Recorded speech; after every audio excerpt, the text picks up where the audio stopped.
A young man named Xian fell in love with a snake demon named Baisuzhen and lost his life to protect her. Baisuzhen waited for 1,000 years for Xian to reincarnate and unite with him, but fate is still not in their favor. Xian has been ordained as a monk, but his master Fahai is against his relationship with the demon and locks up Xian. In an attempt to free her husband, Baisuzhen challenges Fahai to fight with her.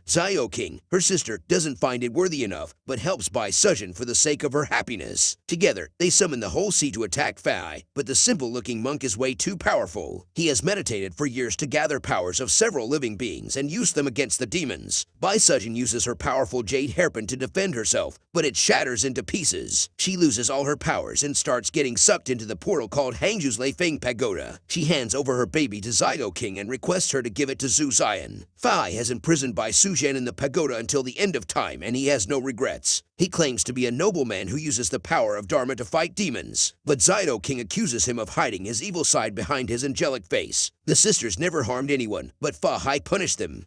King also blames Xian for being too weak to protect his family. She gets up to fight Fahai, but he knocks her away as well. While falling down the cliff, she gets sucked into a dark portal.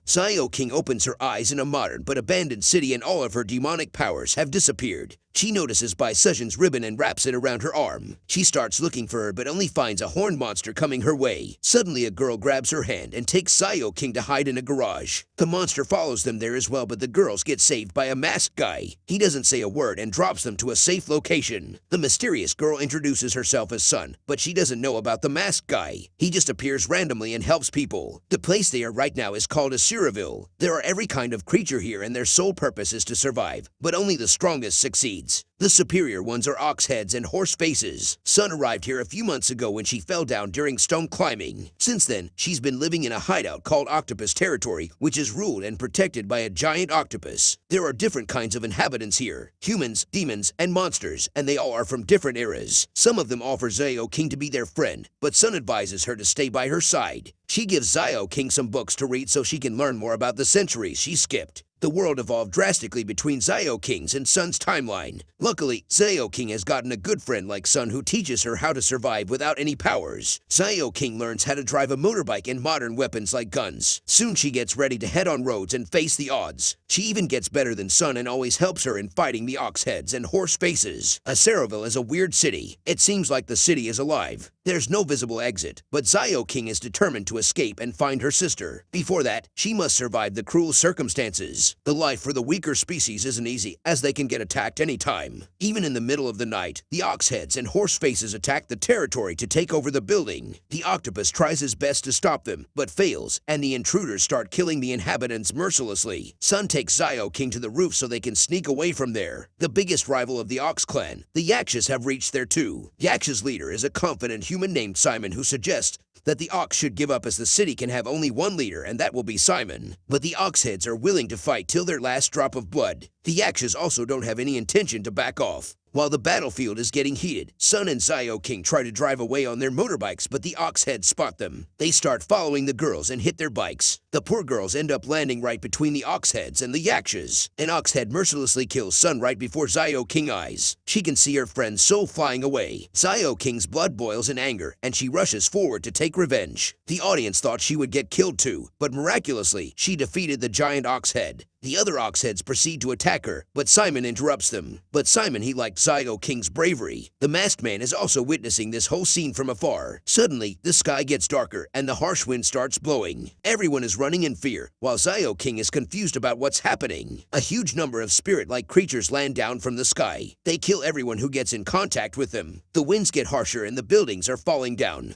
King notices the masked man who tries to save her, but he loses track. Out of nowhere, Simon comes forward and offers his hand to King. He takes her away to his own territory. The Yakshas get angry at Simon for always bringing random strangers in the clan. They are also against working along with humans. Their argument heats up and one of the Yakshas attacks King. Simon steps forward to save King and scolds his people. The Yakshas has chosen him as their leader and they should keep trust in their decision. The spirits are increasing in number and they appear more frequently. The only way to defeat them is to outnumber them with a huge force. So the Yakshas should be welcoming towards towards the new members. Simon shifts the attention towards their resources. They have enough food but lack the necessary amount of fuel. He announces to get more fuel from a place called All Good Market. Xiao King will accompany him, and if she succeeds in getting the required resources, the Yakshas will accept her gladly. The next morning, Xiao King takes a quick shower and goes out with Simon. As soon as they reach the road, different monsters and demons attack them to steal food. Xiao King tries her best to fight the monsters, but they are too many in number. Simon throws off a food carton outside to distract the monsters and drives under a gate. They have reached the area of All Good Market, and it's a neutral ground, so no one attacks them here. On the way, Xiao King asks Simon about Asuraville, and he replies that it's a place for people who can't accept reality. So instead of getting reincarnated, they get stuck in this life. The spirits they saw last night are believed to be creatures that used to live here. When they bite others, the victim becomes one of the spirits. Simon takes Xiao King inside the All Good Market as there's someone who can answer all her questions. They find the masked guy there who is also confused like Xiao King. The owner of the market is a demon called Bao King Fox. She's the same demon who made the jade hairpin for Bai Sujin and helped Zhu Xian to become a demon in his past life. She takes the guests into a hidden underground area. There's a huge water body in the middle which is called the Pool of Release.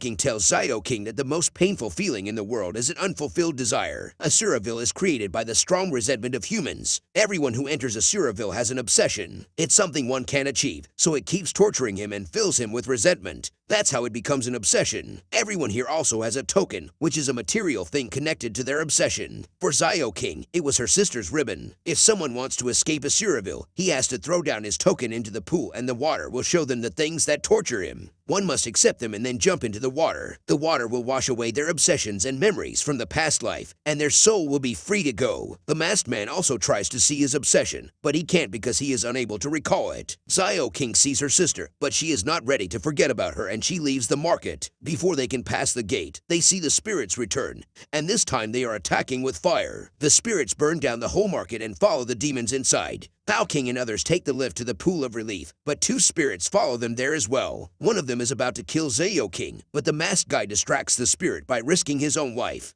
One of the spirits accidentally falls in the pool, and the other one is killed by Simon. After the storm is settled, everyone gets out, but the resources are destroyed. Xiao King requests Simon to let the masked guy join their clan. They head back to their territory, but they are welcomed by a disaster. The Oxheads have attacked their place and killed all the Yakshas. Their next target is Simon. Hearing this, Simon escapes with Xiao King and the masked guy. Before they can find a safe hideout, the spirits return. This time, they brought floods. While trying to run away, the masked guy gets stuck and Xiao King turns back to save him. After a while, she realizes that Simon has betrayed them. He escaped and even locked the door afterward. Xiao King starts to question her life choices. Simon is an example of how the human world is. It's selfish. What is Xiao King fighting for? Thinking this, she decides to get killed by the spirit to finally free herself from the pain. The masked guy stops her and shows his face. He looks like Bai Sujin. Xiao King kills the spirit and takes the masked guy outside. He saw Xiao King's obsession in the pool and realized that he is somehow connected to her. However, he has no memories of his past. Xiao King tells him that he may be a reincarnation of her sister whom she loved dearly. Xiao King always scolded Bai Sujin for falling for a weak human being who couldn't protect her. But after getting betrayed by Simon, Xiao King has realized that strength doesn't matter in love. All it needs is a big and honest heart. Even if the male Bai Sujin can't recall anything, Xiao King is happy that they are finally together. Now they must find a way out, and the only person who can help them is Bao King. She's a businesswoman, so she definitely wants something in return for her help. It's more difficult to run a market in Asuraville, as it needs more fuel. Bao King gets the fuel by burning the obsessions of others. The harder the obsession, the stronger it will burn. If Xiao King wants to return, she has to give up all her powers and reincarnate as a weak human. Xiao King doesn't care as she only wants to live with her sister. Simon is there too, as he also wants to be free. If you want to keep your body and memories, then you can choose to escape through the Wish Bridge. Simon has also chosen that, but he paid the price by giving up his obsession. Asuraville is like a live serpent. A small bridge occasionally grows on its tail, which is called the Wish Bridge. Xiao King can escape from there by following the instruction given by Bao King. Suddenly, the market starts trembling. It's the Oxheads who want everything in Asuraville. Bao King tries to stop them, but they have come with a huge army. While fighting, they reach the edge of the Pool of Relief. Simon realizes that he can't make it to the Wish Bridge. He apologizes to Xiao King and steps forward to fight Ox. Simon succeeds in attacking the opponent's head, but Ox is protected by a magical armor. He kills Simon in one swift motion. again. Afterwards, he reveals that he tracked them down because of the smell of the mask the masked guy is wearing. Ox tells him to show his real face or take the horse's face, but the masked guy takes Bai Sujin's face again. Baoking jumps into the water and becomes a huge demon fox to defeat the intruders. However, she helps the masked guy run away with King. He tells her that he entered Asuraville with a deformed face and no memory. Ox saved him and gave him the skin mask. When he was stuck in the tunnel, he took Bai Sujin's face so King listens to him and stays by his side. King blames herself for relying on others. She will never do it again. But first, she needs to escape Asuraville. They get in a weird bus that has a dark portal which tests one's karma. If King succeeds, the wish bridge will appear. King is tested by a battle with Fahai. The time is delayed in the portal, so she spends 20 years in battle, but only one day passes in Asuraville. The masked guy stays by his side and even breaks his token, which is a bone flute.